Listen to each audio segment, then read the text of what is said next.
So hello guys, welcome to our channel और welcome back to our channel. तो हम लोग अपना कंटिन्यू रखेंगे अपना फार्मास्यूटिक्स का फार्मा टैलेंट हट में जो अपना क्विज कंपटीशन हो रहा था। ओके, सो फार्मास्यूटिक्स में हम लोगों ने शुरुआती के 10 क्वेश्चंस कर लिए थे अलॉन्ग विथ एक्सप्लेनेशन। सो ये थे पूरे, जैसे कि ये question, which dosage form would be the most suitable for a drug with very bitter taste. So हम लोगों ने इन सारे क्वेश्चंस को कंप्लीट कर लिया था। ओके, सो अब हम लोग अपने नेक्स्ट 10 क्वेश्चन करेंगे जो हम लोग को शुरू करने हैं। ओके, सो अब हम लोग को यहाँ से शुरू करना है क्वेश्चन नंबर 10 से। ओके, तो क्वेश्चन नंबर 10 हम लोग कर चुके थे। हम लोग शुरू करेंगे अब क्वेश्चन नंबर 11 से। Okay, which mechanism is primary responsible for drug release from ion exchange resin based drug delivery system. So मैं बता दूं कि हमारा जो ड्रग रिलीज होता है, मतलब कि अगर आप ड्रग को ओरली ले लेते हैं, तो जब आप ड्रग ओरली लेते हैं तो आपके स्टमक में वो ड्रग धीरे धीरे रिलीज़ होती है ना, और उस ड्रग के रिलीज़ के लिए कई सारे सिस्टम्स रिस्पॉन्सिबल होते हैं। तो इस पर्टिकुलर क्वेश्चन में ion exchange resin based drug delivery system के बारे में बात की जा रहा है। तो ये एक सिस्टम है जो ड्रग डिलीवरी सिस्टम में काम करता है।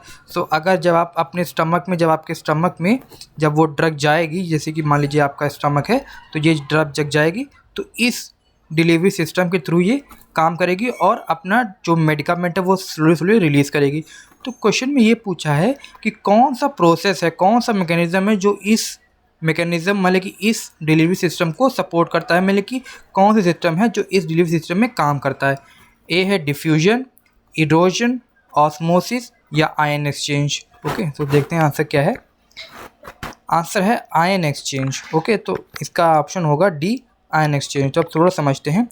Ion exchange resin based drug delivery system function by utilising the principle of ion exchange to control the drug release. मतलब कि जो ये वाला है ion exchange resin based drug delivery system, ये किसको यूटिलाइज करता है? ये यूटिलाइज करता है ion exchange to control the drug release. Means ion exchange को ये मतलब कि यूज़ करता है ताकि वो ड्रग जो है धीरे धीरे स्लोली हमारे बॉडी में पहुंचती रहे। This system consists of drug molecules bound to ion exchange resin matrix. तो रेजिन मैट्रिक्स में यहाँ ये सारे ड्रग, जैसे कि ये एक ड्रग का मॉलिक्यूल है, ये एक ड्रग का मॉलिक्यूल है, तो देख सकते हैं कि इस ड्रग का मॉलिक्यूल का आयन इधर जा रहा है। ओके, और किसी दूसरे का आयन इधर आ रहा है। अब फिर यहाँ पे भी देख सकते हैं कि इस ड्रग का आयन किसी दूसरे में जा रहा है और इस ड्रग का आयन किसी दूसरे में आ रहा है। तो यहाँ पे ये जो ड्रग मॉलिक्यूल्स है ये एक दूसरे पे आयन एक्सचेंज करते रहते हैं, तभी इसका नाम है आयन एक्सचेंज। मीन्स ये ड्रग का आयन इधर जा रहा है और किसी और आयन का आयन इस ड्रग में आ रहा है। तो क्योंकि आयन एक्सचेंज करते रहते हैं तो स्लोली ये अपने जो मेडिकामेंट्स हैं, जो API है, वो रिलीज़ करती रहती है। Okay, when exposed to body fluids ion from the surrounding medium, मतलब कि जब जैसे बॉडी फ्लूइड्स का मतलब है यहाँ पे गैस्ट्रो इंटेस्टाइनल फ्लूइड्स, मतलब कि हमारा HCl और जो हमारे एंजाइम्स होते हैं। Okay, this ion exchange leads to the release of drug from the resin matrix into the surrounding environment. So ये जो रेजिन मैट्रिक्स है, यहाँ से धीरे धीरे आयन एक्सचेंज हो के आपके जो सिस्टमिक सर्कुलेशन है वहाँ पहुँच जाता है। मतलब कि surrounding environment mean systemic circulation, मतलब कि ये डायरेक्टली आपके ब्लड स्ट्रीम में। सो आपको ध्यान रखना है दोस्तों ये बात कि ion exchange resin based drug delivery system काम करता है आयन एक्सचेंज पे। नाम इससे भी आता है कि आयन एक्सचेंज किससे हो रहा है, तो आयन एक्सचेंज यहाँ से हो रहा है। आपको ये डिफ्यूजन और ऑस्मोसिस में कंफ्यूज नहीं होना है। ओके, नेक्स्ट क्वेश्चन देखते हैं। Which of the following characteristics is not a typically considered when designing a particulate doses form. तो पर्टिकुलेट डोजेज फॉर्म को अगर आपको बनाना है तो कौन सा जो कैरेक्टरिस्टिक्स है वो यूज़ आपको नहीं करना है या उसको कंसीडर नहीं करना है, कौन सा है? Dissolution rate, surface area to volume, coating thickness या टैबलेट हार्डनेस। तो देखते हैं आंसर क्या है। आंसर है टैबलेट हार्डनेस, मतलब कि ऑप्शन डी। ओके, पढ़ते हैं।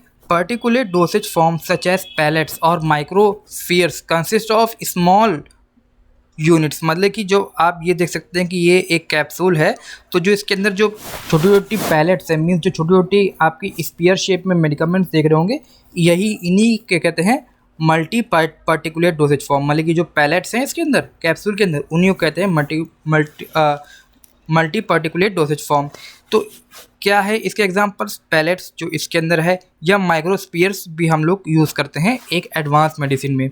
सो ये मल्टीपल स्मॉल यूनिट्स, मतलब कि छोटे छोटे स्मॉल यूनिट कई सारे है ना, that offer advantage such as improve drug release. तो इसका एडवांटेज क्या है कि ये ड्रग रिलीज जो है बहुत ही एक यूनिफॉर्म सिस्टम में करता है और इम्प्रूव्ड है, मतलब कि क्या है, एक अगर आप ये टैबलेट लेंगे तो ये आपके पेट में जाके ये टैबलेट स्लोली रिलीज होगी, लेकिन ये पैलेट्स का क्या है कि ये पैलेट्स का सरफेस एरिया ज़्यादा है, तो ये जल्दी एब्जॉर्ब हो जाएगी। अगर आप ये टैबलेट लेंगे तो आपके स्टमक में ये स्लोली एब्जॉर्ब होगी, लेकिन पैलेट्स का क्या है, ये जल्दी एब्जॉर्ब हो जाएगी। तो इस पर्टिकुलेट तो मल्टी पार्टिकुलेट डोसेज फॉर्म का ये एडवांटेज है कि जल्दी एब्जॉर्ब हो जाती है।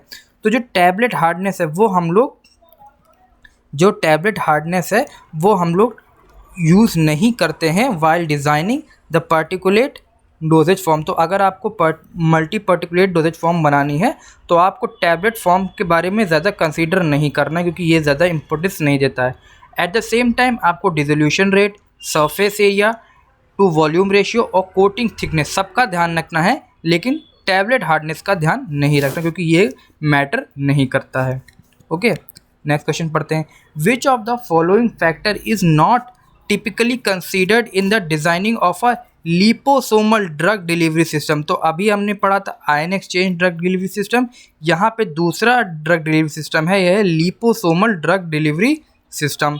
तो कौन सा जो है जो टिपिकली फैक्टर नहीं है, नॉट है, ओके, जो ध्यान रखिए कि नॉट है।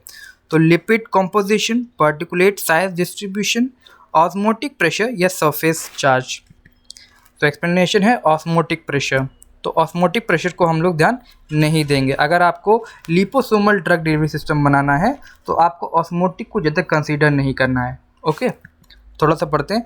Liposomal drug delivery system are design to encapsulate मतलब कि बंद करना। जैसे कि ये आपकी ड्रग है तो इसके अंदर आपने इनकैप्सुलेट कर दी, मीन्स इसको बंद कर दिया।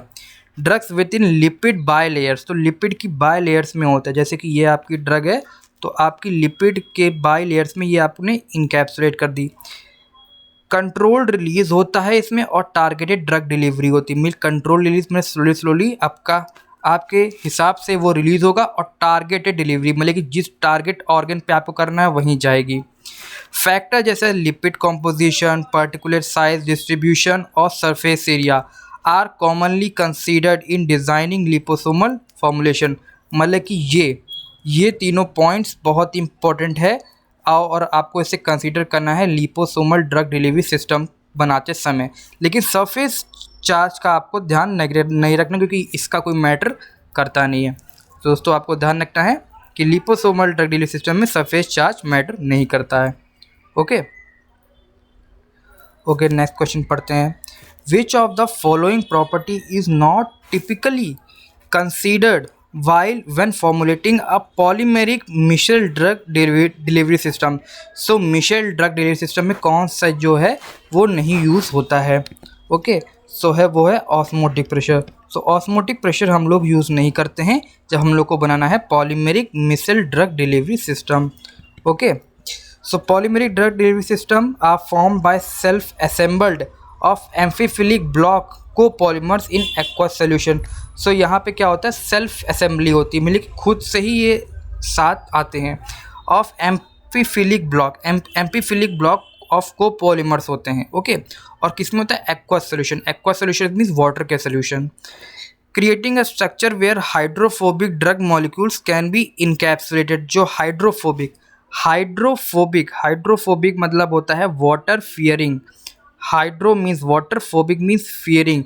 तो वो ड्रग जो वाटर फियरिंग है मीन्स वो वाटर के साथ एफिनिटी नहीं रखती हैं, उनके लिए हम लोग ये वाला polymeric micelle drug delivery system करते हैं। तो किसके लिए करते हैं, हाइड्रोफोबिक ड्रग्स के लिए हम लोग करते हैं। और यहाँ पे हम लोग ध्यान देते हैं क्रिटिकल मिशेल कंसनट्रेशन का, HLB का और drug solubility in the core, लेकिन हम लोग ऑस्मोटिक प्रेशर को ध्यान नहीं रखते हैं। तो दोस्तों इसलिए इसका आंसर क्या होगा कि क्योंकि पूछा हुआ है नॉट पूछा गया, तो इसका आंसर होगा D, osmotic pressure. Next question पढ़ते हैं। Which of the following techniques is not commonly used for particulate size reduction in pharmaceutical manufacturing।